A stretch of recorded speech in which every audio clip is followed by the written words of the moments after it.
ഇടയാടി media വേൾഡിലേക്ക് എല്ലാവർക്കും സ്വാഗതം. ഇന്ന് ഞാനിവിടെ പറയുന്ന ടോപ്പിക്ക് വളരെ ഇമ്പോർട്ടൻ്റായ ഒരു ടോപ്പിക്കാണ്. അതായത് രാജ്യ സുരക്ഷയെ സംബന്ധിച്ച ഒരു ടോപ്പിക്കാണ് ഞാൻ പറയാൻ പോകുന്നത്.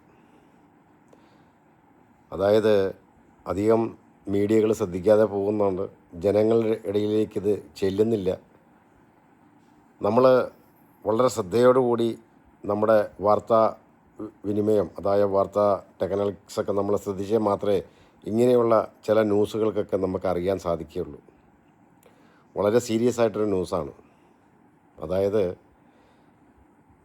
നമുക്കറിയാം, നമ്മുടെ ഭാരതം വളർന്നുകൊണ്ടിരിക്കുകയാണ്. ഒരു രാജ്യത്തിൻ്റെ സുരക്ഷ എന്ന് പറയുന്നത് അതിൻ്റെ ഡിഫൻസ് സംവിധാനമാണ്. അപ്പം നമ്മുടെ ടെക്നോളജി പല രീതിയിലുള്ള പരീക്ഷണങ്ങൾ നടത്തിക്കൊണ്ടിരിക്കും. രാജ്യപുരോഗമനം ഉണ്ടായിക്കൊണ്ടിരിക്കുമ്പോൾ നമ്മുടെ അയൽ രാജ്യങ്ങളും നമ്മളെ നോക്കിക്കാണുന്ന വൻ ശക്തികൾക്കും ഒരു കുശുമ്പ്, ഒരു അസൂയ സ്വാഭാവികമായിട്ടുണ്ടാകുന്നതാണ്.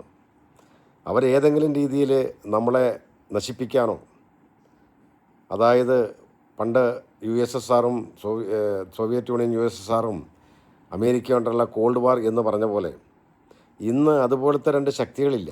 ഇന്ന് എല്ലാവരും ശക്തികളാണ്. വളർന്നു വരുന്ന ശക്തിയാണ് ഭാരതം.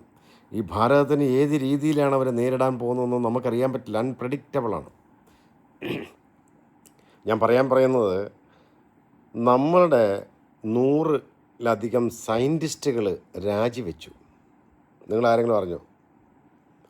നമ്മളുടെ 100-ലധികം സയൻറ്റിസ്റ്റുകൾ രാജിവെച്ച് ISRO പോലെയുള്ള ഗവേഷണ സ്ഥലത്തുനിന്ന് റിസൈൻ ചെയ്ത് പോകണം.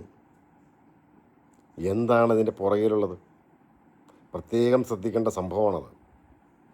വളരെ രഹസ്യമായിട്ടും വളരെ പരിശ്രമത്തിൻ്റെ ഫലമായി ആകാശത്ത് നമ്മളുടെ ആധിപത്യം ഉറപ്പിക്കാൻ പല പരീക്ഷണങ്ങളും, പല മിസൈലും റോക്കറ്റും അങ്ങനെയുള്ള പല പരീക്ഷണങ്ങളും നമ്മൾ നടത്തിക്കൊണ്ടിരിക്കുന്ന സമയത്ത് നമ്മളുടെ അതിമിടുക്കന്മാരായ സയൻറ്റിസ്റ്റുകൾ ISRO പോലുള്ള തിരുവനന്തപുരത്തുനിന്നും ബാംഗ്ലൂരിൽ നിന്നും അവിടുന്ന് ഇവിടുന്നൊക്കെ രാജിവെച്ച് പോകാൻ തുടങ്ങുന്നു എന്നുള്ളൊരു ന്യൂസ് പുറത്ത് കേൾക്കുന്നുണ്ട്. ഒരു നാഷണൽ ന്യൂസിലാണ് കേട്ടത്. നമ്മുടെ ഇവിടുത്തെ ന്യൂസൊന്നും അതിനൊന്നും താല്പര്യമില്ലല്ലോ. ഇവിടുത്തെ ന്യൂസൊക്കെ ഇവിടുത്തെ വർഗീയതൻ്റെ കുറേയാണ് പോണത്. തിരുവനന്തപുരം കോർപ്പറേഷനും പന്ത് കളിയും അതിൻ്റെയൊക്കെ മുകളിലാണ് പോണത്. പക്ഷേ ഇത് നാഷണൽ ന്യൂസാണ്. ഇവിടെ നമ്മൾ രാജ്യപൗരന്മാർ ചിന്തിക്കേണ്ട വിഷയങ്ങളാണ്. രാജ്യത്തിൻ്റെ പരമാധികാരമാണ് ഇവരിൽ കൂടിയാണ് നമ്മുടെ രാജ്യം വിദേശ രാജ്യങ്ങളുടെ മുമ്പിൽ നമ്മൾ തലയുയർത്തി നിൽക്കുന്നത്. മിടുക്കന്മാരായ പൗരന്മാരുള്ളപ്പോഴേ ഒരു രാജ്യത്തിന് ലോകത്തിൻ്റെ നിറയിലേക്ക് ഉയർന്നു പോകാൻ പറ്റുകയുള്ളൂ. അതുപോലത്തെ ഒരു ഭരണകൂടവും അതുപോലത്തെ പൗരന്മാരും ഉണ്ടെങ്കിൽ ആ രാജ്യം എല്ലാത്തിനെയും നേരിടാനുള്ള ശക്തി നേടിയിരിക്കും. അപ്പം പ്രത്യേകം നമ്മൾ ശ്രദ്ധിക്കേണ്ട കാര്യം, നമ്മളുടെ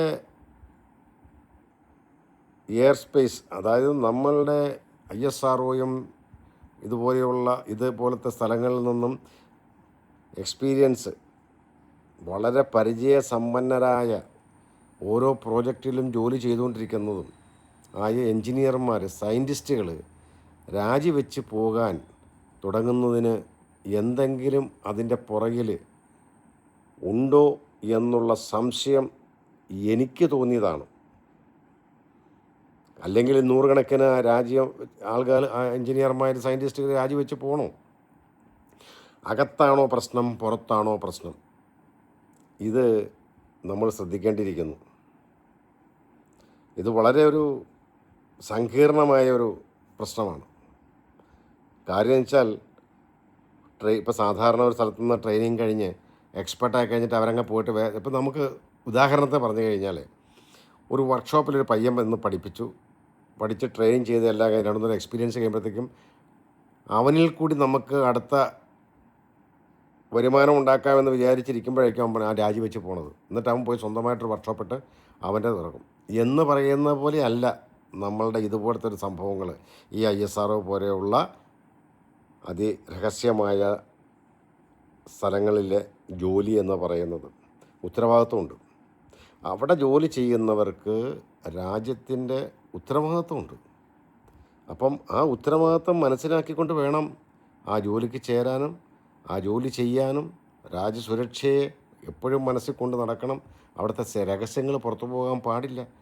അപ്പോൾ ഇത് പെട്ടെന്ന് ഈ റെസിഗ്നേഷൻ സംഭവിക്കണത് എന്തുകൊണ്ടാണെന്ന് മനസ്സിലാകുന്നില്ല. ഇത് നാഷണൽ ന്യൂസ് റിപ്പോർട്ട് ചെയ്തിട്ടുണ്ട്.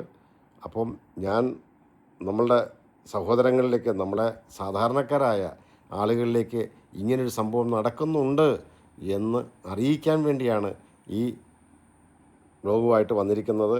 എല്ലാവരും അതൊന്ന് ശ്രദ്ധിക്കണം. അപ്പം നമ്മുടെ രാജ്യത്ത് പല കാര്യങ്ങളും നടക്കുന്നുണ്ട്. അപ്പോൾ എവിടെ നിന്നാണ് ഏത് രീതിയിലാണ് നമുക്ക് ഒരു പ്രശ്നമുണ്ടാകുന്നത് നമുക്കറിയാൻ പാടില്ല. അതുകൊണ്ട് എല്ലാവരും എല്ലാ കാര്യങ്ങളും അറിഞ്ഞിരിക്കണം എന്ന് ഉദ്ദേശത്തോടു കൂടി പറഞ്ഞതാണ്. നിർത്തുന്നു. ജയ് ഹിന്ദ്.